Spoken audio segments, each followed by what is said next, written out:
what is important is that I understand the economic dynamics of the industry. Are there competitive moats? Is there ease of entry? All of that sort of thing. I did not have any understanding of that at all initially. Hey guys, in this clip from the 2011 Berkshire Hathaway annual meeting, Warren Buffett is discussing the Lubrizol Corporation, a current subsidiary of Berkshire Hathaway that they purchased in 2011. And what he's talking about is the fact that initially, when he first learned about this business, he had no idea about the economic moat of Lubrizol. So in this clip, he's going to discuss how he learned about the economics of Lubrizol, gives us a clue as to the things that attracted him to become comfortable with Lubrizol and ultimately make it a Berkshire Hathaway subsidiary. So like the other videos, I'm going to be pausing this at certain segments, digging a little bit deeper to help you kind of understand more about it. And I'll also link in the description the Lubrizol annual reports from prior to this time, so you can read the same material that Warren Buffett had available when he made this acquisition. So let's dig in.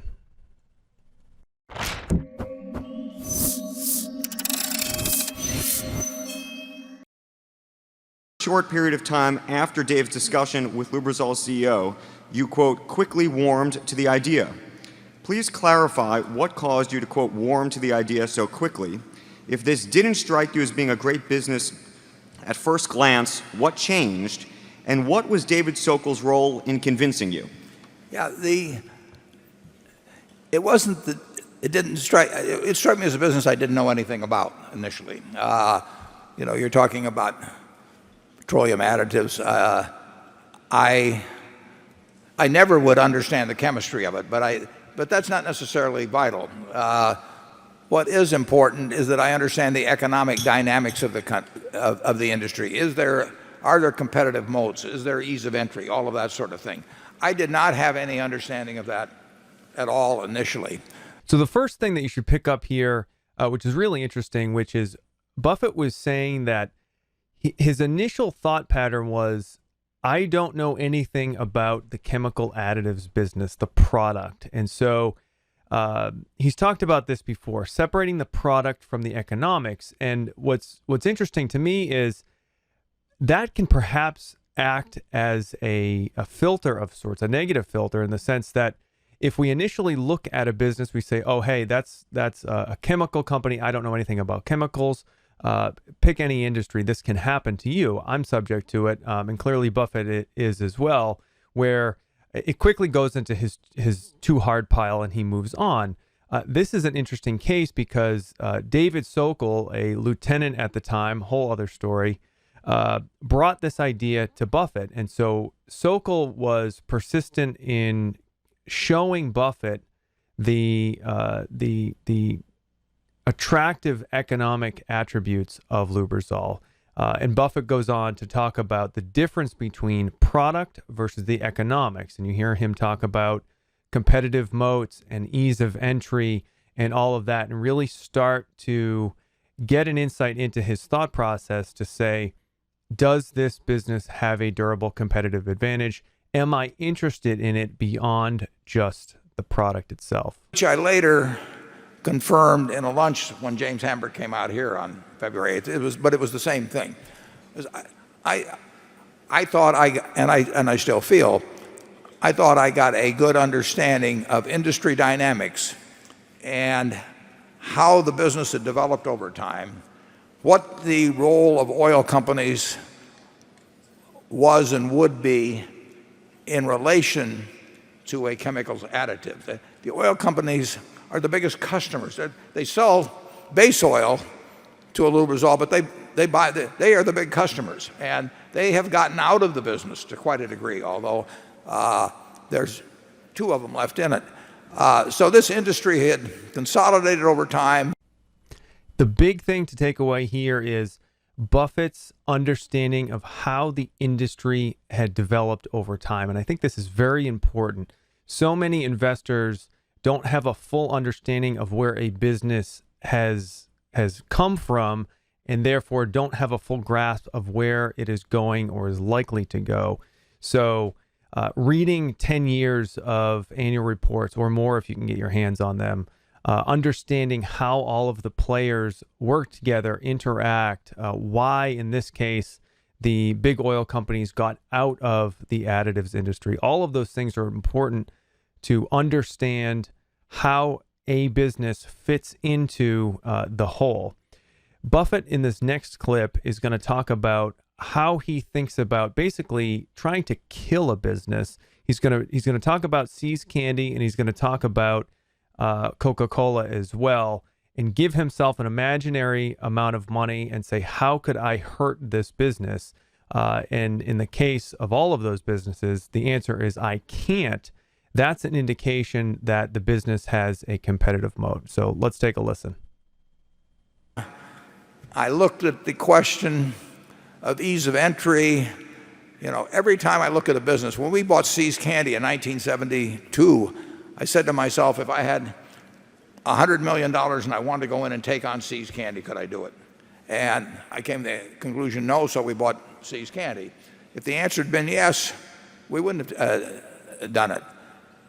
I asked myself that same question, can I start a soft drink company and take on Coca-Cola if I have $100 billion?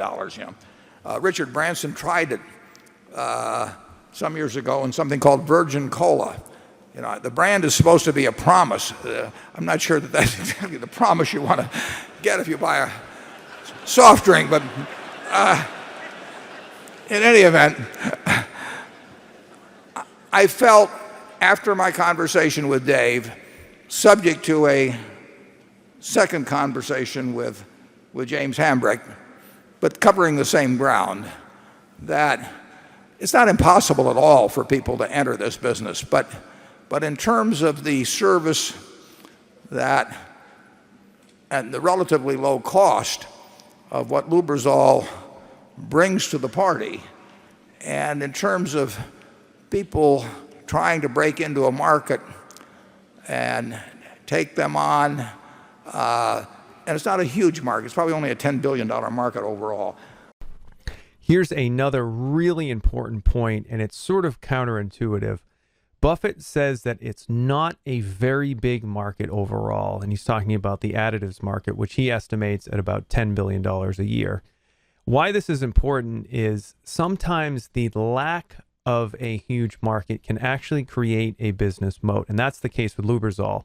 There's just not enough business that once you have a couple of dominant competitors in that business, it doesn't make sense for others to enter. I decided that there was a pretty good sized moat around this business. They got lots and lots of patents, but more than that, they have a connection with customers. They work with customers when new engines come along to develop the right kind of additive. And so I felt that I had an understanding, didn't understand one thing more about chemistry than when I started, but I felt that I had an understanding of the economics of the business the same way I felt that when the ISCAR people talked to me. I mean, who would think that you could take some tungsten out of the ground in China and put it in little carbide tools, and that you could have some durable competitive advantage? But I decided ISCAR had a durable competitive advantage after looking at it for a while. That's the conclusion I have come to the conclusion that, and Charlie as well, that the Lubrizol position as the dominant, or the number one company, not dominant, but the number one company in terms of market share in that business is sustainable, and that it's a very good business over time. It helps, they are helping engines run longer, run smoother. When metal is acting on metal, that lubricants are important, and they're always going to be around. And I think Lubrizol will be the leading company for a very, very long time. And that's the conclusion I came to. And I did not have a fix on that, nor did Charlie, prior to Dave relaying on to me what he had learned at that dinner, which incidentally, Lubrizol had been telling the world. I mean, they made investor presentations and all that quite extensively over the years. I simply hadn't paid any real attention to it, and when it was explained to me, I thought I understood it, and I still think I understand it. I think Lubrizol will be a very, very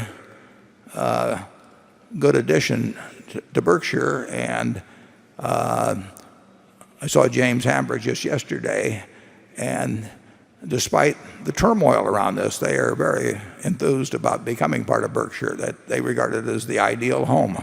Charlie? Yeah, ISCAR and Lubrizol to some extent are sisters under the skin. You got very small markets that aren't really too attractive to anybody with any sense to enter, and fanaticism's in service.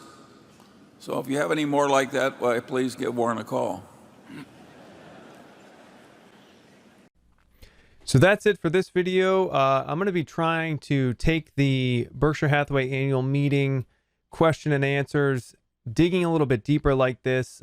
Thanks for watching. If you've made it all the way to this point, please subscribe, get the notifications to continue to get other videos. Please let me know how you liked this video, if you have any questions about it, or if there's anything specific you're looking for. But thanks for watching. Until next time, stay rational.